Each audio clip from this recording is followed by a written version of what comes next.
Die Leute, die von Anfang an gespielt haben bei Flight Universe, wissen ja noch, wie heftig man sich am Anfang über Darkon 3 Wüste aufregen musste, weil die ja echt winzig ist. Und zu Beginn haben ja doppelt so viele Leute gespielt wie jetzt wahrscheinlich.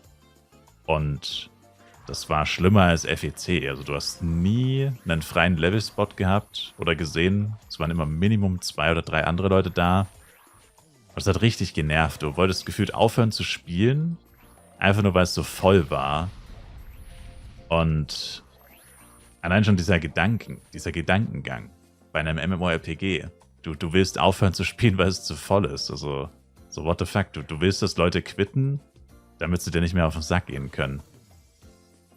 Das ist halt absurd. Dass ein Spiel so klein ist, gefühlt überhaupt nicht ausgelegt für so eine breite Masse an Spielern.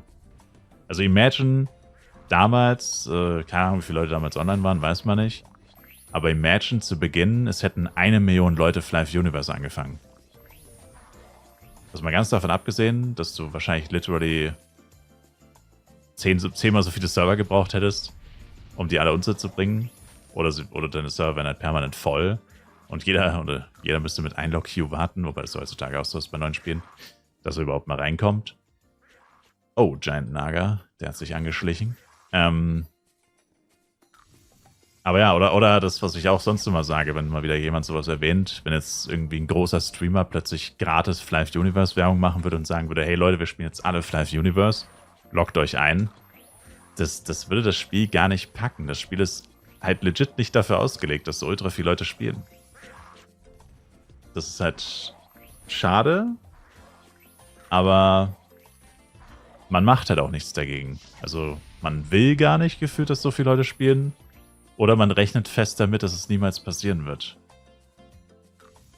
Weil es ja auch Coral Island. Ich meine, Coral Island ist ein bisschen besser. Keine Frage. Also kannst du es nicht mit Darkon 3 vergleichen. Darkon 3 Wüste auf keinen Fall. Aber immer dann, wenn es halt Richtung Max-Level geht, also so Kraken zum Beispiel. Ich meine, Kraken haben auch begrenzt Platz. Und wie gesagt, wenn da jetzt mal angenommen gerade 150 Leute, gut, jetzt mit Tower F7 ist das sowieso auch wieder ein bisschen hinfällig, aber mal angenommen, da würden 150 Leute jetzt gerade Maximalleveln wollen. Und ich meine, 150 Leute wäre nicht mal viel. 150 Leute zwischen 155 und 160. Verteilt auf 4 Channel. Das würde einfach nicht funktionieren. Also auf jedem Channel könnten vielleicht 10 Leute AOEen und nochmal 10 Leute 1v1 spielen. Und dann wäre aber wirklich von Small Kraken bis Captain Kraken alles restlos ausgebucht. Also dann hättest du wirklich keine freie Fläche mehr, wo die Monster nicht permanent getötet werden. Und naja, 4x20 ist 80. Und dann hast du einen Überschuss von 70 Leuten, die dumm in der Gegend rumstehen und keine Monster abbekommen und nicht wissen, was sie tun sollen. Und das musst du dir dann mal 100 vorstellen oder mal 1000. Also es ist crazy. Also klar, dann würde man halt, also Flyfax ist so ein klassisches Spiel, das würde damit reagieren, pro 10.000 Leute, die sich registrieren oder pro 10.000 Leute mehr, die online sind, muss ein neuer Server online gehen. So, hey, ihr habt keinen Platz oder hey, euch fuckt das ab, dass so viele Leute spielen. Hier ein neuer Server. Oh, der Server ist schon wieder voll, es ist so viel los, dass ihr kaum spielen könnt. Zack, neuer Server. Ist halt aber für ein MMO auch wieder irgendwie blöd, weil ich meine, eigentlich wisst ihr, es ist halt aber dieser Zwiespalt. Du willst ja eigentlich, dass so viele Leute spielen. Vor allem, weil Flife ja auch so wirtschaftsmäßig so geprägt ist. So, man will, dass viele Leute handeln. Man will, dass viele Leute einen Shop aufmachen. Weil das fördert ja auch irgendwo das Game. Nur beim Leveln fuckt's halt ab. Wenn du leveln willst, dann willst du eigentlich nicht so viele Leute sehen. Weil viele Leute beim Leveln sehen heißt quasi, du musst um jedes Monster kämpfen. Die Leute gehen sich gegenseitig auf die Eier. Man kriegt weniger XP pro Stunde und so, weil halt einfach mehr los ist. Es ist immer dieser Zwiespalt. Aber genau dafür, oder genau das würde es halt befürworten, dass du sagst, naja, offensichtlich, wenn wirklich viel los ist, also momentan das einzige Beispiel, wo das wirklich zutrifft, ist fairerweise FEC. Auf Borodeng eher nicht. Aber reicht ja. Ich meine, FEC geht 5 Monate. Das ist 5 Monate lang eigentlich jeden Tag nervig. Und ich meine, 5 Monate lang sich jeden Tag nerven zu lassen, sozusagen, kann man sich halt auch Schöneres vorstellen. Und wie gesagt, wenn es jetzt für jeden Levelbereich von Flaris bis Coral Island einfach eine zweite Alternative gäbe, hättest du das Problem auf einen Schlag gelöst. Ich meine, allein Darkon 3 ist so riesig, wenn es das einfach nochmal gäbe, keine Probleme mehr.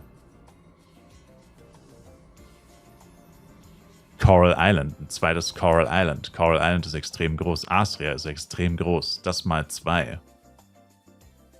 Du würdest alle Probleme auf einen Schlag lösen, die irgendwo in diese Richtung gehen. Und zeitgleich hättest du sogar noch das, du hättest wahrscheinlich sehr viel Puffer, außer auf dem FEC, da wahrscheinlich nicht, aber auf allen anderen Servern hättest du wahrscheinlich sogar noch relativ viel Puffer, wo du sagen kannst, selbst wenn jetzt auf einen Schlag durch eine Werbekampagne, durch einen Streamer, durch was auch immer, durch Schicksal, durch Weihnachten, ein Weihnachtswunder, plötzlich 100, 200, 300 Leute aus dem Nichts kommen und zocken, 100 wahrscheinlich noch wenig wäre, Tausende, dann hättest du auch Platz für diese Leute. So unwahrscheinlich das auch ist, klar, wird nicht einfach so passieren, da muss schon irgendwas dahinter stecken. Einfach so, fangen nicht so viele Leute plötzlich an zu spielen. Schon klar, aber ja.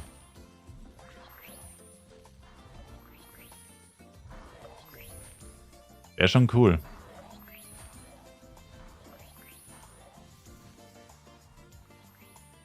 Und ich wüsste halt eigentlich wirklich kein Argument, was dagegen spricht. Also das Hauptargument, was dagegen spricht von Galas Seite, wäre natürlich die Kosten. Und vor allem bei den Low-Level-Arean, bei den niedrig-leveligen Gebieten, da wäre natürlich das Hauptargument, was dagegen spricht. Naja, die brauchst du immer nur ganz kurz. Also sagen wir mal Flaris St. Morning Garden of Rises. Da verbringt man im Schnitt maximal 25 Stunden. Danach ist man in Darkon.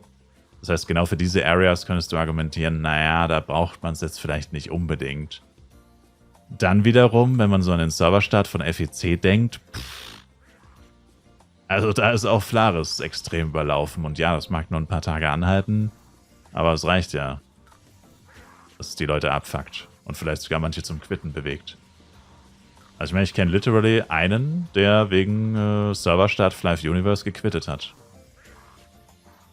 Sein Menschen. Also den FEC gequittet hat. Weil er keinen Job-Change machen konnte. Stundenlang auf das Job-Change-Monster gewartet, weil so viel los war. Und dann keine Lust mehr gehabt. Also man sieht, es hat schon Auswirkungen. Und zwar positive. Also müsste man natürlich in einem zweiten Low-Level-Gebiet die Job-Changes auch anbieten können. Und so, dass du dich direkt beim Start entscheidest, in welches Low-Level-Gebiet du willst. Flaris oder Dark Flaris.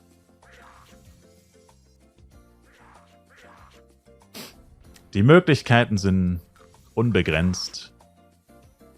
Aber das wird alles nur Wunschdenken bleiben. Leider.